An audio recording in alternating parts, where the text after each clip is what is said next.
Welcome everyone. Welcome to another episode of wealth talk by వివేకం. So ఈ వారం మనం fully fledged into results season కాబట్టి quarterly results గురించి ఎక్కువ ఫోకస్ చేసే ప్రయత్నం చేద్దాం. కొన్ని ఎక్కువ కంపెనీలు కూడా కవర్ చేసే ప్రయత్నం తప్పకుండా చేద్దాం. At least let us get in to at least numbers for this quarter అని చూస్తూ ఉంటే ఈ రోజు వరకు ఆల్మోస్ట్ 1000 కోట్ల కంటే ఎక్కువ మార్కెట్ క్యాప్ ఉన్న కంపెనీలు ఆల్మోస్ట్ 60కి పైగా డిక్లేర్ చేశారు రిజల్ట్స్. ఆ 62లో కూడా అట్లీస్ట్ ఎన్కరేజింగ్ ట్రెండ్ ఏంటంటే 43 కంపెనీస్ వారి ప్రాఫిట్స్ అంటే వాళ్ళ లాభాలు పెంచుకుంటూ వస్తున్నాయి in to the tune of around 4.1%. అంటే ఆ ఏవైతే 43 ఉన్నాయో ఆన్ యావరేజ్ అన్ని తీసుకుంటే 4.1% పైగా వారి యొక్క ప్రాఫిట్లు పెంచుకున్నట్లుగా, అలాగే ఇన్వర్స్ ఏదైతే 19 పడతా ఉన్నాయో అవేమో కాస్త 5.47% ప్రాఫిట్లు పడుతున్నట్టుగా నెంబర్స్ అట్లీస్ట్ చెప్తా ఉన్నారు. So when companies and at least emerging trends ఏవైతే ఉన్నాయో ఎన్కరేజింగ్గా ఉన్నాయి కాబట్టి తప్పకుండా మనం కూడా ఎక్కువ చేసే రిజల్ట్స్ మీదే తప్పకుండా పెట్టాలి అట్ దిస్ టైం. కొత్తగా అప్డేట్స్ అంటే అఫ్కోర్స్ ట్రంప్ గారు వచ్చేసి సీజ్ ఫైర్ ఎక్స్టెండ్ చేయటం, కానీ దాని యొక్క రిపర్కషన్స్ జియోపొలిటికల్గా మనం కవర్ చేస్తూ వస్తున్నాం కాబట్టి కొత్తగా ఏమి దాని గురించి కవర్ చేసే బదులుగా మనం let us stick to these numbers. Most interesting aspect ఏంటంటే ఇప్పటి వరకు డిక్లేర్ చేసిన 62 కంపెనీలు ఏవైతే ఉన్నాయో వాటిల్లో ఆల్మోస్ట్ సగం అంటే 30కి పైగా companies according to us are good bets. అంటే ప్రాఫిట్లు పెంచుకోవడమే ఒకటే కాకుండా వారి యొక్క ఫేర్ ప్రైస్కి ఇవాళ రోజు ఉన్న కరెంట్ ప్రైస్కి గ్యాప్ అంటే స్కోప్ టు గ్రో కూడా ఆల్మోస్ట్ 30%కి పైగా ఉంది అని. So which is very very encouraging. At least ఉన్న డేటాలో చూస్తే కూడా ఇవాళ రోజే నేను ఇన్వెస్ట్ చేయాలి అంటే ఆల్మోస్ట్ 30 కంపెనీలకి పైగా ఉన్నాయని that is what the trend suggest. And రానున్న రోజుల్లో usually end of the year quarter కాబట్టి కంపెనీలు ఎక్కువ టైం తీసుకుంటారు రిజల్ట్స్ డిక్లేర్ చేయడానికి. వారి యొక్క రికన్సిలేషనే కాకుండా ఫైనాన్షియల్స్ క్లోజ్ చేయాలి కాబట్టి usually they take a little bit of time. కానీ ఉన్న టైంలోనే నేను ఇవాళ రోజు ఇన్వెస్ట్ చేయాలంటే మీకు you have almost 30 choices to choose from. So దాని గురించి మనం will get dig deeper in to the results. So Prasad గారు నేను కూడా will definitely cover more and more companies. ఈ రానున్న 2-3 వారాల్లో కూడా రిజల్ట్స్ వచ్చినప్పుడు దాన్నే ఫోకస్గా పెట్టుకుందాం. సో ఫస్ట్ అండ్ ఫార్మోస్ట్ మనం నెక్స్ట్ రిజల్ట్స్ అని అనగానే ఈ క్వార్టర్లో ఈ వారంలో వచ్చిన రిజల్ట్స్ ఏంటంటే బ్యాంక్స్ హెవీ జాయింట్స్ వచ్చేసి రిజల్ట్స్ డిక్లేర్ చేశారు. So HDFC Bank, ICICI Bank and heavy hitter అని చెప్పకూడదు కానీ అట్లీస్ట్ ఎస్ బ్యాంక్ కూడా రిజల్ట్స్ డిక్లేర్ చేశారు. So first and foremost let us cover HDFC Bank. So results వచ్చేసి స్టడీ. అఫ్ కోర్స్ ఆ merger అయినప్పటి నుంచి కూడా వారి యొక్క అంటే కాస్త అనర్వింగ్గా ఉండే కాస్త ఏదైతే ఉన్నదో దాన్ని కూడా స్టెబిలిటీతో కొంచెం పాసిఫై చేసినట్టుగా రిజల్ట్స్ డిక్లేర్ చేస్తూ వస్తున్నారు. హెచ్డిఎఫ్సి బ్యాంక్ ఆల్మోస్ట్ 3 లక్షల కోట్ల సేల్స్ డిక్లేర్ చేసి ప్రాఫిట్లు కూడా పెంచుకుంటూ ఎవ్రీథింగ్ మార్జిన్లు కూడా ఆల్మోస్ట్ స్లోగా పెంచుకుంటూ వెరీ వెరీ స్టడీ రిజల్ట్స్ అనే చెప్పాలి. కానీ వారి మోస్ట్ ఇంట్రెస్టింగ్ ఆస్పెక్ట్ ఏవైతే ఉన్నాయో న్యూస్లో జరుగుతూ ఉందో స్టాక్ ప్రైస్ అనేది మాత్రం పడతా ఉంది. ఆల్మోస్ట్ 20%కి పైగా పడున్న company. So Prasad garu, how should we treat HDFC Bank latest quarter results? Is it something to enter in to at this time? Wealth talk video చూసే వివేకం ఫ్యామిలీ మెంబర్స్ అందరికీ నమస్తే. ఈ సమయంలో నేను స్పెయిన్లో ఉండటం వల్ల దురాభారం వల్ల వీడియో చేయలేనేమో అనుకున్నప్పటికీ కూడా సాంకేతికంగా వచ్చినటువంటి విప్లవాత్మక మార్పుల మూలంగా ప్రస్తుతం ఎక్కడ ఉన్నా ఏ ప్రదేశంలో ఉన్నా రోజు మొత్తం మీద అరగంట గంట కనుక మనం కంప్యూటర్స్తో కనెక్ట్ కాగలిగితే సమాచారం అంతా సేకరించవచ్చు, దానిపైన సమగ్రమైనటువంటి విశ్లేషణ చేయవచ్చు, మన ఒపీనియన్ కూడా ధైర్యంగా ఫాలో అప్ చేస్తూ అందరితోనూ చేరవేయవచ్చు అని చూపించడానికి ఉదాహరణగా ఈ రోజు ఎపిసోడ్నే తీసుకోవచ్చు. ఇప్పుడు హెచ్డిఎఫ్సి బ్యాంక్ అంటే ప్రస్తుతం పరిస్థితులను యుద్ధ వాతావరణం గురించి కూడా అనిశ్చిత వాతావరణం కంటిన్యూ అవుతుంది కాబట్టి దాని గురించి ఎక్కువగా చర్చించకుండా మేజర్గా ఈ వారం నుంచి రాబోయే 2, 3, 4 వారాలు కనీసం రిజల్ట్స్ మీదే ఫోకస్ ఎక్కువ పెట్టడానికి ప్రయత్నం చేద్దాం. మొట్టమొదట యశ్వంత్ చెప్పినట్టుగా హెచ్డిఎఫ్సి బ్యాంక్ని తీసుకున్నట్లయితే మీరు ఎక్కువ మంది భావించినట్లుగా అంటే ఎక్కువ మంది హెచ్డిఎఫ్సి బ్యాంక్ గురించి బాగాలేదు అని చెప్తే వినటానికి అంతగా రుచించదు. వారందరికీ కొద్దిగా కోపం కూడా రావచ్చు. ఎందుకంటే ఎక్కువ మంది పోర్ట్ఫోలియోస్లో ఈ షేర్ ఎప్పుడూ ఉంటుంది కాబట్టి వారికి యూజువల్గా వచ్చే కోపం ఏంటంటే అంత మంచి కంపెనీని ఈయనెవరు ఏమంటే బాగాలేదంటున్నారంటారు. ఏ కంపెనీని మంచిది అని బాగాలేదు అని చెప్పడం మన ఉద్దేశం కాదు. కానీ రిజల్ట్స్ కనుక లేటెస్ట్గా వచ్చిన ట్రైలింగ్ 12 monthsలో అంతకు ముందు ఉన్నటువంటి గతంలో ఉన్న ట్రైలింగ్ 12 monthsతో పోలిస్తే బాగాలేకపోతే మనము చెప్పేటువంటి అంశం ఏంటంటే ఈ కంపెనీ ఈ క్వార్టర్లో మాత్రం బాగాలేదు కాబట్టి మన పోర్ట్ఫోలియోలో ఉండటానికి అర్హత లేదు అని చెప్పడం మాత్రమే.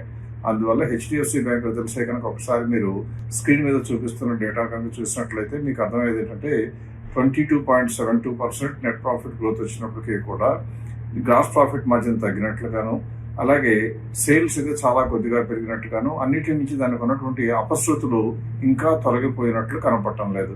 అంటే టైర్ 1 బాండ్స్లో వచ్చినటువంటి ఎలిగేషన్స్ కానివ్వండి, మేనేజ్మెంట్లో వచ్చినటువంటి కార్పొరేట్ గవర్నెన్స్ వచ్చిన లోపాలు కానివ్వండి, వీటన్నిటినీ కలిపి చూసుకున్నట్లయితే ఖచ్చితంగా ఈ కంపెనీని ఈ క్షణంలో కొనుక్కోవడానికి అర్హత లేదు. ఎప్పుడైతే గ్రోత్లో లేదు అని మనం క్లాసిఫై చేయడం జరుగుతుందో వెంటనే మనం చూడవలసింది ఏంటి, కొనుక్కోవడానికి అవకాశం లేదు అంటే ఖచ్చితంగా చౌకలో ఉన్నా కొనకూడదు. కానీ మీ అందరి సమాచారం కోసం ఒకవేళ అప్పటికీ కనుక ఆశని చంపుకోవడం ఇష్టం లేక కంపెనీ బాగాలేకపోయినా దాన్నే పట్టుకుని కూర్చుంటారు అనుకునే వారి కోసం చెప్పాలి అంటే ఈ కంపెనీ కూడా ఇప్పుడు కూడా ఎంత బాగాలేకపోయినా 960 ఇస్ ద ఫేర్ ప్రైస్. అంటే ఫేర్ ప్రైస్తో పోలిస్తే చౌకలో ఉంది. కానీ ఈ కంపెనీ మీ పోర్ట్ఫోలియో ఉండటానికి నా అంచనా ప్రకారం మంచిది కాదు. బ్యాంకుల్లో ఇంకా అనేకమైన కంపెనీలు ఉంటాయి కాబట్టి బ్యాంకింగ్లోనే ఉండాలంటే వేరే కంపెనీకి వెళ్ళాలి. అందువల్ల 22% స్కోప్ కనపడినా ఈ కంపెనీ ఉంచుకోవడానికి ఏ రకంగా కూడా అర్హత లేదు అని చెప్పక తప్పదు. రైట్ అండి. Next let us get in to ICICI bank. ICICI bank కాస్త డిఫరెంట్గా హెచ్డిఎఫ్సి బ్యాంక్ కంటే కూడా మనకి నచ్చినట్టుగా రిజల్ట్స్ డిక్లేర్ చేశారని మేము భావిస్తున్నాం. సో సేల్స్ వచ్చేసి ఆల్మోస్ట్ 1,90,000 కోట్లు, మార్జిన్లు కూడా very very strong margins, net profit margins కూడా పెంచుకుంటూ వస్తున్న కంపెనీ. ఇవన్నీ కూడా చిన్న కంపెనీలు కానే కాదు, ఆల్మోస్ట్ 8,63,000 crores మార్కెట్ క్యాప్ ఉన్న కంపెనీలు. ఇవన్నీ ఆషామాషి కానే కాదు. కాబట్టి ఐసిఐసిఐ బ్యాంక్ ఇంత కంపెనీ ఏవైతే స్ట్రెంగ్త్ చూపిస్తూ ఉందో బ్యాంకింగ్ సెక్టర్లో, హెచ్డిఎఫ్సికి కాస్త భిన్నంగా ప్రైస్లో కూడా కొంచెం మొమెంటం చూసిన మాట అయితే తప్పకుండా వాస్తవమే. So baby is ICICI Bank a better bet to consider at this time. ఈ కంపెనీ మనం అనుకున్నటువంటి హెచ్డిఎఫ్సి బ్యాంకుకి ధోరణికి భిన్నంగా ప్రైవేట్ రంగంలో ఉన్న బ్యాంకుల్లో మంచి గ్రోత్ చూపిస్తూ ఉంది.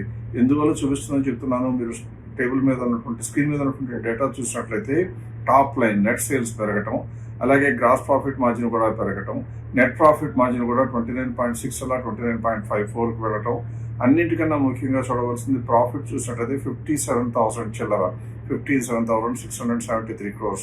అంటే ఇప్పటి వరకు తన చరిత్రలో లేనంత ప్రాఫిట్ సంపాదించడం, అందువల్ల గ్రోత్లో ఉంది. అంటే ఈ రెండింటి మధ్యన హెచ్డిఎఫ్సి బ్యాంకు ఐసిఐసిఐ బ్యాంకులో ఏది మంచిది అంటే రెండు మంచిదని చెప్పేవాళ్ళు చాలామంది ఉంటారు. ఏది కొనుక్కోవడానికి అర్హత ఉంది అంటే మాత్రం వివేకం తరఫున మాత్రం మేము చెప్పేది ఐసిఐసిఐ బ్యాంక్ ఉన్నటువంటి అర్హత మన పోర్ట్ఫోలియో ఉండటానికి ఈ క్వార్టర్ రిజల్ట్స్ ప్రకారం హెచ్డిఎఫ్సి బ్యాంక్ లేదు. అందువల్ల ఐసిఐసిఐ బ్యాంక్ కొనుక్కోవచ్చు అని చెప్తున్నారు, గ్రోత్లో ఉంది కాబట్టి. మరి దీని ప్రకారం గ్రోత్ అని చెప్తున్నారు కదండి, స్కోప్ ఎంత ఉంది ఇంకా పెరగడానికి? ఫేర్ వాల్యూ kan చూస్తే మన అంచనా ప్రకారం ఫేర్ వాల్యూ 1,902, ఇప్పుడు ఉన్నదంతా 1,348. అంటే ఇంకా ఇక్కడ నుంచి దాదాపుగా 40% కన్నా కూడా పెరగడానికి ఛాన్స్ ఎక్కువ ఉంది. కాబట్టి ఈ రెండు బ్యాంకుల్లో నిరభ్యంతరంగా నిర్ద్వంద్వంగా చెప్పవలసింది ఖచ్చితంగా ICICI bank is good for our investment. Right అండి. నెక్స్ట్ నెస్లే గురించి కవర్ చేసే ముందు అగైన్ జెంటల్ రిమైండర్, మన చెన్నై ఈవెంట్ ఏదైతే May 23rd మనం ప్లాన్ చేస్తున్నామో అట్లీస్ట్ వెన్యూ కూడా ఫైనలైజేషన్ చేయడం జరిగిపోయింది. టీ నగర్ కి దగ్గరలో ఉండే వెల్కమ్ బై ఐటీసీ హోటల్ ఏవైతే ఉందో, welcome hotel by ITC cathedral road లో మనం జరుపుతున్నా ఉన్నాం session on May 23rd. So తప్పకుండా రిజిస్టర్ చేసుకోండి. ద ఫీజ్ కూడా మేము ఎప్పుడైతే ఏదో పెడతామో ఓన్లీ టు కవర్ ఆ లంచ్ అండ్ వచ్చిన వారికి కాస్త మర్యాదలు చేయాలి, తప్పకుండా చేస్తాము. అఫ్కోర్స్ మా టీం కొంచెం ఇక్కడ నుంచి కూడా ట్రావెల్ చేస్తారు కాబట్టి ఆ యొక్క ఖర్చుల కోసమే ఎప్పుడైనా సరే మేము దాని గురించి ₹1 లాభం సంపాదించాలనో లేకపోతే పొందాలని మేము ఎప్పుడు చూడము. ఎప్పుడు it's a net loss affair అయినా కూడా we will definitely take up. So the fees for this session are 2,500. Chennai కాబట్టి కొంచెం దూరం కాబట్టి ఆ యొక్క ప్రైస్ పాయింట్ని ఫైనల్ చేయడం జరిగింది. సో May 23rd తప్పకుండా రిజిస్టర్ చేసుకోండి. వెన్యూ చెప్పకపోయినా చాలా మంది ఆల్రెడీ రిజిస్టర్ చేసుకున్నారు కాబట్టి big thank you. And also gives us the confidence, అంటే ఎంతూజియాజం ఎలా ఉందని కూడా మాకు కూడా కాన్ఫిడెన్స్ ఇస్తా ఉన్నారు. So we hope to see many more people. ఆ చెన్నైకి చుట్టుపక్కల ఉండే ప్రాంతాలందరి వారు కూడా if you are able to reach out to Chennai తప్పకుండా కలుద్దాం. కలిసి let us have insightful discussions, interactions మాట్లాడుకొని తప్పకుండా వచ్చిన వారు అందరి క్వశ్చన్స్ ఆన్సర్ చేసి మేము మాత్రం వెనక్కి వెళ్తాం. So let's see you all on May 23rd.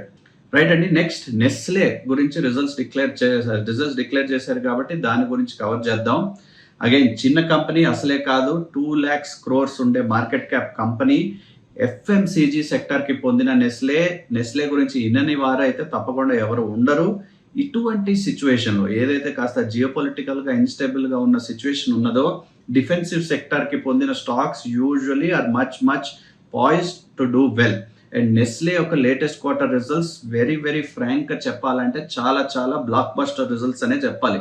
అంటే ట్రైలింగ్ 12 months డేటా చూస్తూ ఉంటే 23,000 crores ఎప్పుడు వరకు లేని నెంబర్స్. అదే కాకుండా మోస్ట్ ఇంపార్టెంట్గా ప్రాఫిట్స్ కూడా బాగా ఈ లేటెస్ట్ క్వార్టర్ ఇంకా బ్రహ్మాండంగా చూపించటం. అండ్ మనం ఎప్పుడైతే ట్రైలింగ్ 12 months నుంచి చూస్తూ ఉన్నామో క్లోజ్ టు 3,500 crores. అంటే నెస్లే వారి బ్రాండ్ ప్రెజెన్స్తో అర్బన్కి ఎప్పుడైనా సరే ఆ రారాజని ఆల్రెడీ అనిపించుకున్నా ఉన్నారు. కానీ ఇవాటి రోజు రిజల్ట్స్తో మోస్ట్ ఇంపార్టెంట్ ఆస్పెక్ట్ ఏంటంటే వారు ఆ వాల్యూమ్ ఎక్స్పాన్షన్, అంటే నెట్ ఆ రేంజ్ ఆఫ్ సేల్స్ని పెంచుకోవడం అనేది most important thing. And that is what is seen in the latest quarter. అంటే ఈ క్వార్టర్లో వచ్చేసరికి 6,700 కోట్ల సేల్స్ చేశారు. ఇప్పటి వరకు చేసిందే మ్యాక్సిమం అరౌండ్ 5,600 ఏ క్వార్టర్ అయినా చూసినా అయితే. సో ఈ క్వార్టర్లో సేల్స్ వాల్యూమ్తో పాటు వారి సేల్స్ పెంచుకోవడం, రీచ్ పెంచుకోవడం, మెయిన్గా చెప్పాలంటే ఆ రూరల్ సెక్టర్లో కూడా వారు కొత్త బ్రాండ్లు లాంచ్ చేయటం, ఆ బ్రాండ్లకి కూడా వాళ్ళ అడ్వర్టైజింగ్ మీద బాగా ఖర్చు పెట్టి ఆ యొక్క వాల్యూమ్ ఎక్స్పాన్షన్ అనేది చూడగలిగారు. So definitely a very strong sign from Nestle. And ఆ యొక్క నెంబర్స్ క్వార్టర్లీ డేటాలో కూడా మనం చూస్తూ ఉన్నాం. మోస్ట్ ఇంపార్టెంట్గా ఇవాటి రోజు యూజువల్గా చాలా హై పిఈ కదా అని అంటూ ఉంటారండి నెస్లే, డిమార్ట్ ఇలాంటి కంపెనీస్. బట్ ఇటువంటి కంపెనీస్ ఏవైతే పెద్ద పెనట్రేషన్కి చాలా కాస్ట్ ఉంటుందో వాటి యొక్క కంపెనీస్ కొన్ని ఇండస్ట్రీస్లో పిఈ ఉండటం వెరీ నార్మల్. నేను ఎప్పుడైనా చెప్తూ ఉంటాం, స్టాక్ లెవెల్ పిఈ కంటే కూడా మనం ఎప్పుడైనా పోర్ట్ఫోలియో లెవెల్ పిఈ గురించే మనం ధ్యాస పెట్టుకుంటే మనం ఒక diversified portfolio will be in good stead. ఇవాటి రోజు 1400 ట్రేడ్ అవుతున్న కంపెనీ. మా ప్రకారం లేటెస్ట్ రిజల్ట్స్ స్ట్రాంగ్గా ఉన్నాయి, ప్రైస్ మొమెంటం కూడా క్యాచప్ చేసుకుంది. ఫేర్ ప్రైస్ అరౌండ్ 2,114, అంటే ఒక gap of around 49.79%. And promoters share holding of Nestle గురించి తెలిసిందే, very stable in terms of their corporate branding, corporate image. కాబట్టి ఏది is not going to be taken lightly. So ఇవాల్టి రోజు definitely a wise bet. ఎఫ్ఎంసీజీలో అసలే exposure లేదనుకుంటే ఉన్న కంపెనీల్లో మాత్రం Nestle is the wise choice. Okay Yashwant, Persistent Systems తీసుకోబోయే ముందు ఐటీ రంగం పైన మొత్తం మీద దృష్టి పెట్టినట్లయితే అంతకు ముందు అంటే డిసెంబర్ క్వార్టర్లో మనం గమనించింది ఏంటంటే యూజువల్గా హెడ్విండ్స్ ఎదురుగాలు బాగా వేస్తున్నప్పుడు సెక్టర్ పైన ఫోకస్ తగ్గి ఎక్కువ మంది భయపడే వాళ్ళందరూ కూడా వీక్ ఇన్వెస్టర్స్, అంటే ట్రేడర్స్ అయి ఉండొచ్చు, స్పెక్యులేటర్స్ అవ్వచ్చు, గ్యాంబ్లర్స్ అవ్వచ్చు, week minded long term hold చేయడానికి ఆ కంపెనీ యొక్క ప్రాస్పెక్ట్స్ని సరిగ్గా అనలైజ్ చేయకుండా ఇప్పుడు మొమెంటం ప్రకారం ఎక్కువ మంది కొంటే కొనడం, ఎక్కువ మంది అమ్మితే అమ్మటం చేసేటువంటి వ్యక్తుల మూలంగా ఆ షేర్ ప్రైస్లు ఎక్కువ తగ్గుతాయని, అలాగే ఒక్కొక్కసారి కొత్త ట్రెండ్ వచ్చింది అనుకున్నప్పుడు పెరగకూడదంత పెరుగుతాయని కూడా మనం అనేక సందర్భాల్లో చెప్పుకోవడం జరిగింది. అందువల్ల ఆ రెండింటిని చూసినప్పుడు ఆ యాంగిల్లో కనుక మనం చూసినప్పుడు మనకు అర్థం కావాల్సింది ఏంటంటే ఈ రోజున ఐటీ రంగానికి సంబంధించినటువంటి నెగిటివ్ ఫ్యాక్టర్స్ అన్నీ అయిపోయినాయి. పైగా డిసెంబర్ క్వార్టర్ నాటికి మనం ఆలోచించింది ఏంటి, అప్పుడు వచ్చినటువంటి లేబర్ కోడ్లో చేంజెస్ మూలంగా అన్నీ కూడా ఎక్కువ ప్రొవిజన్స్ని డిసెంబర్ క్వార్టర్లో పెట్టి సంవత్సరం పొడుగునా వచ్చే కాస్ట్ని డిసెంబర్ క్వార్టర్లోనే వేయడంతో ప్రాఫిట్లు కొద్దిగా తగ్గాయని, అది రాబోయే రోజుల్లో పెరగక తప్పది అని చెప్పుకున్నాం. అందువల్ల నా ఉద్దేశం ప్రకారం ఐటీ సెక్టర్కి ఇంకా నెగటివ్గా ఉందా, హ్యాంగింగ్ స్వర్డ్ అంటే వేలాడుతున్న కత్తి ఏమైనా ఉందా, ఇప్పటికీ కూడా భయపడాలా? భయపడకుండా ఇప్పటికైనా కొద్దిగా గొప్ప జాగ్రత్తగా ఆలోచించి మన డెసిషన్ కోసం, మన ఇన్వెస్ట్మెంట్ కోసం కొనుక్కుంటే మంచిది అని ధైర్యంగా ఉండాలి. అంటే నా ఉద్దేశం ధైర్యంగా ఖచ్చితంగా ఇన్వెస్ట్ చేసుకోవాల్సిన సమయం వచ్చింది. ఇప్పుడు పెర్సిస్టెంట్నే చూసినట్లయితే ఇది మనం ఎంతకుముందు అనుకున్నట్లుగా 12.6% ఉన్న ప్రాఫిట్ 12.43% రావటం, ఇది 2025 డిసెంబర్లో. టాప్ లైన్ పెరుగుతూనే ఉన్నప్పటికీ కూడా రావటం. ఇప్పుడు 2026 మార్చ్లో అయిపోయిన 12 months కాలంలో చూస్తే సేల్స్ పెరగటం, ప్రాఫిట్ పెరగటం, గ్రాస్ ప్రాఫిట్ పెరగటం, నెట్ ప్రాఫిట్ పెరగటం అన్నీ పెరిగి అన్ని మార్జిన్లు పెరిగితే ఇప్పుడు దాదాపు అవగలిగినటువంటి డ్యామేజ్ అంతా కూడా ఎక్కువగా అయిపోయింది. కాబట్టి ఇంకా సాఫ్ట్వేర్ ఇండస్ట్రీని భయపడుతూ చూడవలసిన పరిస్థితి లేదు అనేది మా భావన. అందువల్ల గ్రోత్లో ఉన్న కంపెనీ కొనుక్కోవాలా వద్దా అంటే ఇక రెండవ అంశం మనం ఏం చూస్తాం, ఫెయిర్ వాల్యూకి మార్కెట్ వాల్యూకి 30% గ్యాప్ ఉందా లేదా అని. ఇప్పుడు చూస్తుంటే 61.61%. ఎందువల్ల 5065 మార్కెట్లో రేట్ ఉంటే 8185 వరకు మనకి ఫెయిర్ వాల్యూ ఉంది. అందువల్ల 61% గ్యాప్ ఉంది. కాబట్టి ఈ కంపెనీని ఖచ్చితంగా కొనుక్కోగలిగిన కంపెనీగా చెప్పాలి. ఈ మధ్యన ఈ వారం రోజుల్లో కొద్దిగా తగ్గచ్చు. ఇది తగ్గిన దాని గురించి మనం కంగారు పడటం కాదు. ఈ కంపెనీ తన యొక్క పనితీరుని నిలబెట్టుకుంటుంది.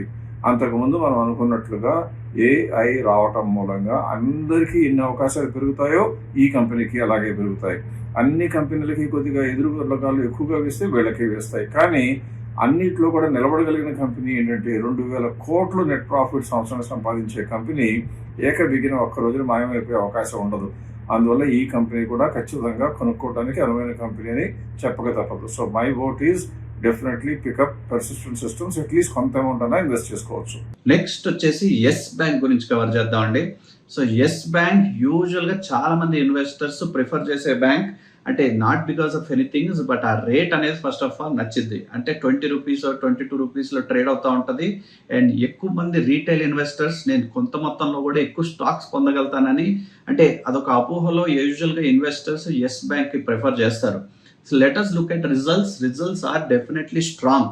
అంటే కాస్త బ్లాక్ అని కాదు కానీ కాస్త మిక్స్డ్ ఇమేజ్ ఉండే ఎస్ బ్యాంక్ ఏదైతే ఉంది వారి రికవరీ చూస్తూ ఉన్నాం.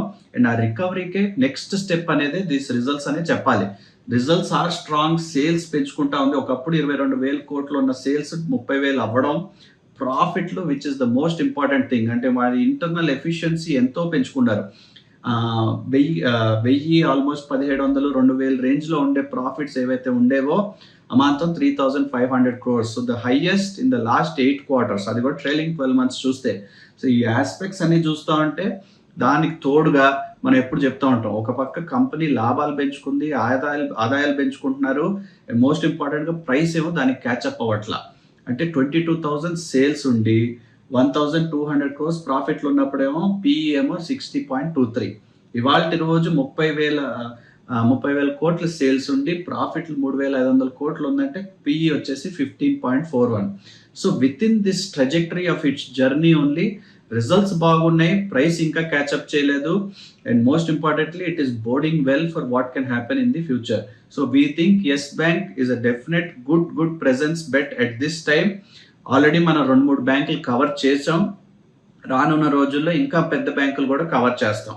సో ఎస్ బ్యాంక్ లిమిట్ చేస్తాను. నాకు స్కోప్ ఉండేది కావాలనుకుంటే 20 రూపీస్లో ట్రేడ్ అవుతున్న స్టాక్ యొక్క fair value 31.96 at the moment. అంటే 28 నుంచి 31 based on this market movement బట్టి ఉంది. But that range is definitely showcasing good growth prospect. So Yes Bank వారి ఇంటర్నల్ ఎఫిషియన్సీలు పెంచుకుంటున్నారు, NPA మార్జిన్ తగ్గించుకుంటున్నారు, నెట్ ఇంట్రెస్ట్ మార్జిన్లు పెంచుకుంటున్నారు. అంటే నెట్ ఇంట్రెస్ట్ మార్జిన్ అంటే నథింగ్ బట్ బ్యాంక్ ఎంతైతే అప్పు ఒకటి ఇస్తుందో దాని మీద వచ్చే percentage minus the deposits percentage. అంటే ఇచ్చేదేమో 9% అండ్ డిపాజిట్ మీద వారు ఇచ్చేదేమో 5% అయితే మాత్రం ఆ 4% అనేది నెట్ ఇంట్రెస్ట్ మార్జిన్ అంటాం. ఆ ఎస్ బ్యాంక్ ఒక నెట్ ఇంట్రెస్ట్ మార్జిన్ కూడా పెంచుకుంటా ఉంటున్నారు. Definitely strong sign and results at least continue to showcase the strength. So తప్పకుండా కన్సిడర్ చేయాలి. And I hope everyone can reap the benefits from this. Prasad గారికి PNB housing finance గురించి అడిగి తెలుసుకుందాం. అగైన్ ఈ వచ్చిన 62 కంపెనీలు ఏవైతే బాగున్నాయి, రిజల్ట్స్ బాగున్నాయి, ప్రాఫిట్లు పెంచుకున్నాయి అని చెప్తా ఉన్నామో వారిలో PNB హౌసింగ్ ఫైనాన్స్ తప్పకుండా ఉంటుంది.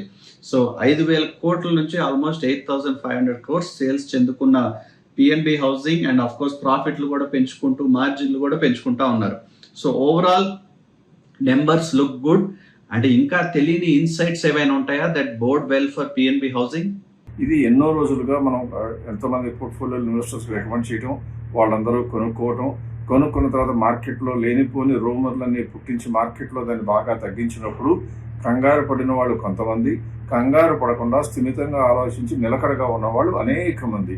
ఆ అనేక మందిని అభినందించేట్లుగా మనకి ఏం జరిగింది, ఈ మధ్య కాలంలో చూస్తే దాదాపుగా 800 రూపాయల దగ్గర నుంచి వెళ్ళిన కంపెనీ ఇప్పుడు ఏకంగా 1000 రూపాయల దగ్గరికి వచ్చేసింది. అంటే మోర్ దాన్ 25% దాదాపుగా 1 month కాలంలో పెరిగింది. అది అయాచితంగా రాకూడని అంత గ్రోత్ వచ్చిందని ఎవరన్నా చెప్పినా మీరు వినకండి. ఈ కంపెనీ యొక్క గ్రోత్ అప్రతిహతంగా సాగుతూ వస్తుంది. ఇప్పుడు కూడా మార్జిన్ చూస్తే దాదాపుగా 26.19%, అంతకుముందు క్వార్టర్లో ఉంటే ఇప్పుడు 26.94%. సేల్స్ చూస్తే కూడా అంటే టోటల్ రెవెన్యూ చూస్తే కూడా 8,500 crores. అంటే ఏ రకంగా చూసుకున్నా అన్ని పారామీటర్స్ బాగున్నప్పుడు ఎవరో ఏదో చెప్పారని, ఎవరో ఏదో మూలిగారని మనం భయపడవలసిన అవసరం రాకూడదు. ఆ ధోరణిని ప్రతిబింబిస్తూ ఈ కంపెనీ ఇప్పటికీ కూడా కనుక్కోవడానికి అనువుగా ఉంది. ఎందువల్ల ఫస్ట్ గ్రోత్లో ఉంది, మార్జిన్స్ సేల్స్ అన్నీ పెరిగాయి కాబట్టి.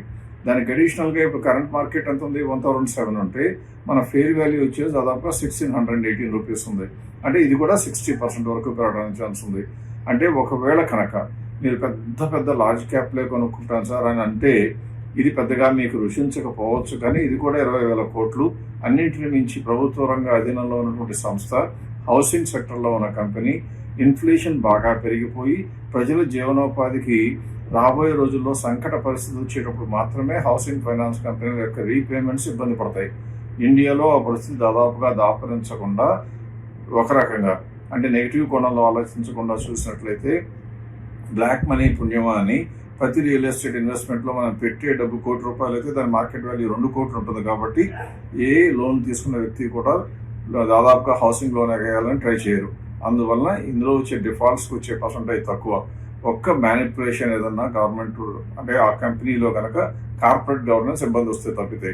ఇది ప్రభుత్వ రంగ అధీనంలో ఉన్న కంపెనీ. ఇప్పటి వరకు వచ్చినవన్నీ రూమర్లే దాదాపుగా రూఢి అయింది కాబట్టి దీని గురించి భయపడక్కర్లేదు. అందువల్ల ఈ కంపెనీ కూడా మీ పోర్ట్ఫోలియోలో ఉంటే ఉంచుకోవాలి, లేకపోతే కూడా కొనుక్కోవడానికి ఖచ్చితంగా ఆలోచించవచ్చు. రైట్ అండి. విత్ దాట్ మనం కూడా అగైన్ ఆల్మోస్ట్ 4-5 కంపెనీలు కవర్ చేశాం కాబట్టి లాస్ట్కి క్విక్గా హ్యావెల్స్ గురించి ఒక్కటే చూద్దాం. సో హ్యావెల్స్ కూడా రిజల్ట్స్ డిక్లేర్ చేశారు. ప్రాఫిట్స్ చూసి అమాంతం చాలా మంది కూడా చాలా ఇంప్రెస్ అయ్యారు. But again there is a little bit of detail that needs to be considered. అంటే హ్యావెల్స్ డిక్లేర్ చేసిన 730 కోట్ల ప్రాఫిట్లో అంటే వారు ఒక 300 కోట్లు ఏంటా అంటే అన్రియలైజ్డ్ రీవాల్యూషన్. అంటే వారు ఏదో ఒక కంపెనీలో ఇన్వెస్ట్ చేయటం, ఆ ఇన్వెస్ట్ చేసిన కంపెనీ యొక్క వాల్యూ పెరగటం వల్ల అగైన్ రియలైజ్డ్ వాల్యూ కాదు, అంటే అమ్మి ఆ డబ్బు అనేది వారు వారి బ్యాలెన్స్ షీట్లోకి తీసుకోలేదు, కానీ they have been able to revaluate చేయక తప్పదు యాజ్ అ కంపెనీ చేసి వాటి మీద వచ్చిన గెయిన్ అదర్ ఇన్కమ్ లాగా ఒక 320 కోట్లుగా హ్యావెల్స్ చూపిస్తున్నారు. సో అమాంతం 700 కోట్లు, ఒకప్పుడు 280, 290, 300 రేంజ్లో ఉండే ప్రాఫిట్స్ కాస్త 720 అయిపోయినాయి. You think that it is the right time అంటే 1-2 సార్లు చూసుకుని తప్పకుండా హ్యావెల్స్లో కూడా చూడండి. అట్లీస్ట్ సింపుల్గా క్విక్గా రిజల్ట్సే చూడాలంటే రిజల్ట్స్ వితౌట్ దట్ అది తీసినా కూడా 300 కోట్లు తీసినా కూడా రిజల్ట్స్ స్ట్రాంగ్గానే ఉన్నాయి, దానికి ఎటువంటి డోకా లేదు. కానీ స్కోప్ అండ్ మీరు పెట్టుకున్న ఫేర్ ప్రైస్ ఎస్టిమేషన్ కాస్త కాంప్రమైజ్ చేయాలి. అది యాజ్ ఇట్ ఈస్గా తీసుకుని దాన్ని బట్టి ఆధారం చేసుకోకూడదు. కాబట్టి we have also tweaked a little bit and మా ప్రకారం అరౌండ్ 26-27% స్కోప్ ఉందని మేము భావిస్తున్నాం. So definitely a strong company, but not as strong as results would make it to be. So just take with a grain of salt. Electrical equipment లో exposure లేకపోతే తప్పకుండా consider చేయాలి, కానీ ఓవరాల్గా ఇంకా 60 కంపెనీలే మనకి రిజల్ట్స్ వచ్చాయి. So we will have more and more companies declare the results. దాని మీద కూడా ఒక అనాలిసిస్ తీసుకుని ఒక డెసిషన్స్ తీసుకుంటే బాగుంటుందని మా ఉద్దేశం. With that let us conclude for this week అండి. అగైన్ వచ్చే వారం కూడా మళ్ళీ రిజల్ట్సే, పెద్ద కంపెనీలు అందరూ రిజల్ట్స్ డిక్లేర్ చేస్తారు. And let us be little more active. మేము కూడా ఇంకా కొంచెం యాక్టివ్ ఉండే ప్రయత్నం చేస్తాం. మా లైవ్లో కూడా ఎక్కువ కంపెనీలు కవర్ చేస్తున్నాం. అదే కాకుండా సెషన్స్ కూడా 1-2 ప్లాన్ చేసే ప్రయత్నం చేస్తున్నాం. So we hope to see and at least be in connection during the result season. అండ్ వచ్చే వారం మళ్ళీ తప్పకుండా కలుద్దాం.